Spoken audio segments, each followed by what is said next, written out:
بسم الله الرحمن الرحيم وقلب قروح بدن وقلب جمعة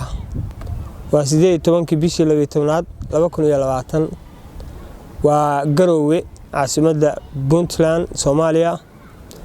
waxaan halkan jeclahay inaan ku qabto maanso la yiraahdo Haboonaanta Raaliyo waxay ka hadlaysaa gabdhaha sharafta leh ee Soomaaliyeed mar walba si ninkooda u garab taagan yihiin maansadii waxaan ku bilaabay sida tan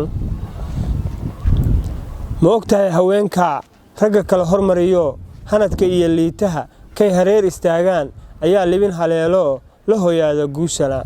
marwadii haboono farxad kuula heelani hadallada ku dhibayiyo hujuumkuuma quurtee hankaaga dhistaayo hambaliyo iyo reyn ayay kuugu heestaa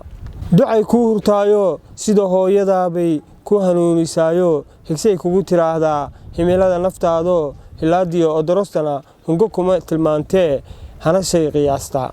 hudhudkiyo warqaadaha kama yeesho hadalko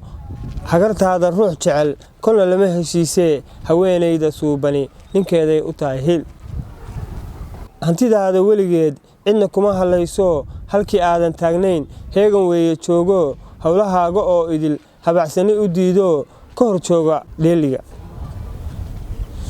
raggu haajir weeyo dan ayaa hawadisee marka aad hayaanto hayjad kale ku sugan tahay habintaa ma dayso habeenkii dharaartay haatu soo dirtaayo hello baby see tahay haye kugu tiraahdaa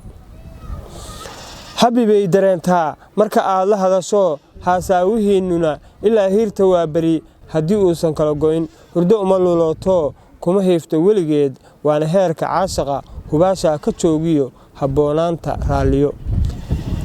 aad baa u mahadsantiin daawashadiina sharafta leh maansadii Haboonaanta Raaliyo